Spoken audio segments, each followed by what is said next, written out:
দেখো আমার বকবক শুনে আমার বাবান উঠে গেছে। আমি কিন্তু অলরেডি রান্নাঘরে চলে এসেছিলাম। তো কিছুক্ষণ পরে বাবান উঠেছে আর এই দিকে কিন্তু আমি রান্নাটা বসিয়ে দিয়েছিলাম। আজকে হচ্ছে পেঁপে আলুর তরকারি। আসলে রান্নাটা বসানোর পরেই ও উঠেছে। আমি রান্নাঘরে এসে আলু পেঁপেটা কেটে তরকারি বসিয়ে দিয়েছিলাম। আর এদিকে বাবানের সুজিটা করছিলাম। আর তার মধ্যে বাবান উঠে গেছিলো, ওকে একটু কোলে করে নিয়ে একটা আদর করছিলাম। আর এইদিকে দেখো আমি তরকারি করছি আর আমার বিড়ালটা ওখানে বসে বসে দেখছে। আগের একটা ভিডিওতেও তোমাদের সাথে আমি এটা শেয়ার করেছি। আজকেও দেখো, আজকে তরকারিটা একটু বেশি করেই করছি। কারণ কি দুটো পেঁপে করেছিলাম, ভাবছিলাম কম হয়ে যাবে, পরে দেখছি না একটু বেশি হয়ে গেল। আমি যে থাক, পরে খেয়ে নেওয়া যাবে, তো অত অসুবিধা নেই। তরকারিটা কিন্তু প্রায় আমার কমপ্লিট। এদিকে দুধতে জাল দিয়ে নিয়েছি, এবার চাটা বসিয়ে দেবো। তো তারপর চা করে নিয়েছিলাম, চা করে নিয়ে চলে গেছিলাম সোজা ঘরে। আর দেখো চা আমরা সবাই মিলে খেতে বসে গেছে। আমি, শাশুড়ি মা, শ্বশুরমশাই আসছিলো। তো তারপরে চাটা খেয়ে নিয়েছিলাম, বাবানকে একটু ঘুম পাড়িয়ে দিয়েছিলাম, খাইয়ে অনেকটা সময় পার হয়ে গেছে। এখন ঘড়ি কাটা বাজে ঠিক 11টা। তো তারপর আমি চলে এসেছিলাম রান্নাঘরে। এদিকে মাছটা ধুয়ে নিয়েছিলাম, বাবানের মাছটাকে ভেজে নিয়েছি আর ওর মাছের ঝোলটা আমি বসিয়েও দিয়েছি।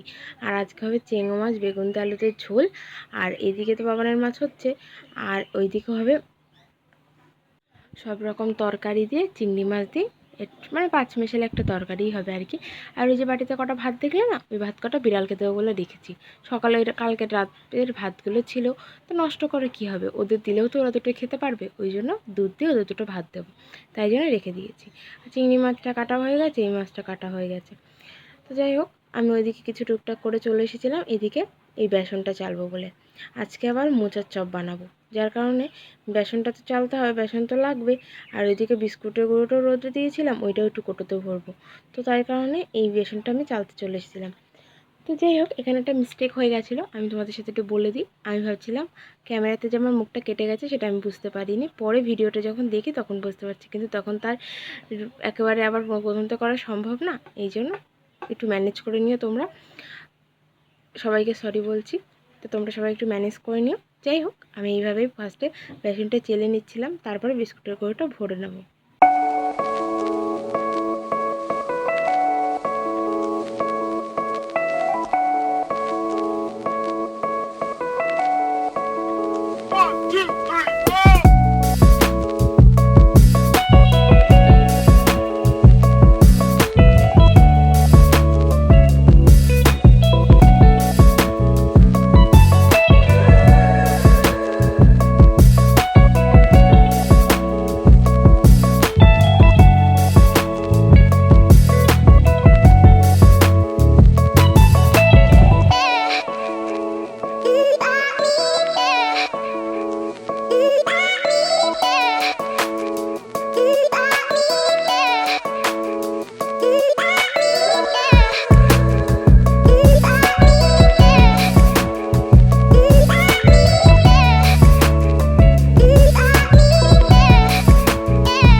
তোমরা তো দেখতেই পেলে আমার বেসনটা চালা হয়ে গেছে।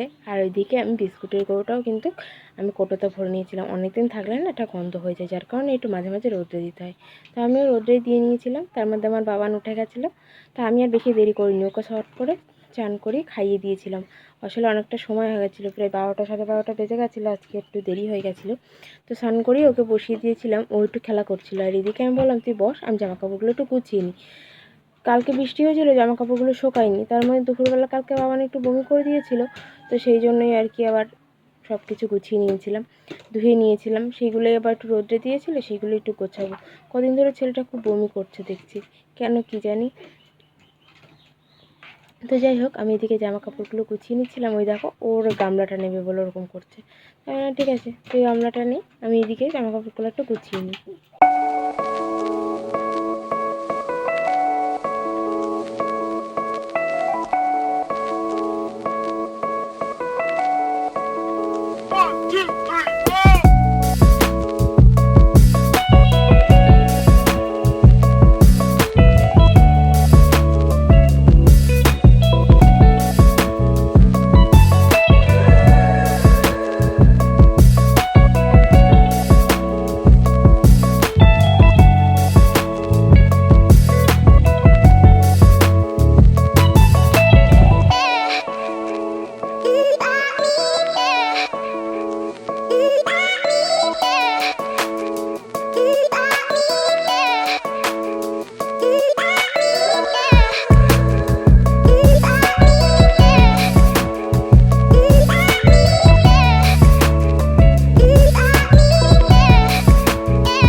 তো দেখো, আমি কিন্তু ওর আতর ছিল বলে একটু জল খাইয়ে দিয়েছিলাম। আর জলের বোতলটা এখানেই রেখেছিলাম বলে জলটা ঝাঁকিয়ে ঝাঁকিয়ে নিয়ে ওই গামলার ভিতর ফেলেছে, থেকে মেকআপের তুলিটাও ভিজিয়ে ফেলেছে।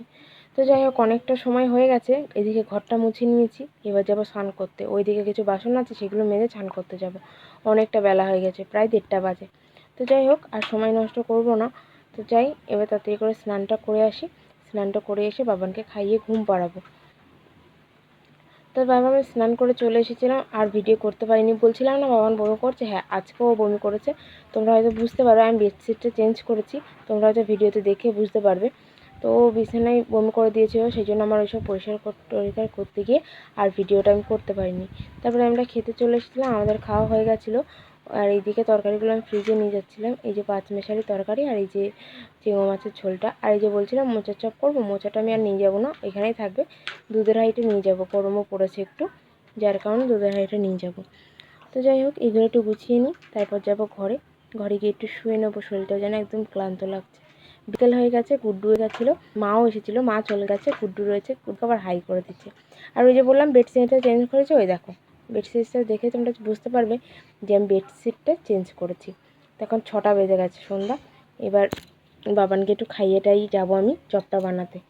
তো চপ বানানোর সময় আর ভিডিও করতে পারিনি, অনেকটা রাত হয়ে গেছিলো। ও আবার একটু কাজে গেছিলো বলে দেরি হয়ে গেছিলো চপ বানাতে। তো সবাই কেমন লাগলো একটু শুনে নাও তোমরা। Heavy heavy. তোমার কেমন লাগছে? তোমার?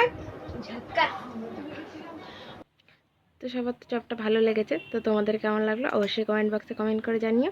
তো আজকের মতো ভিডিওটা এখানেই এন্ড করছি। তোমাদের যদি ভিডিওটা ভালো লেগে থাকে অবশ্যই like comment share and subscribe করে দিও। দেখাবে নেক্সট একটা ব্লগে। টাটা।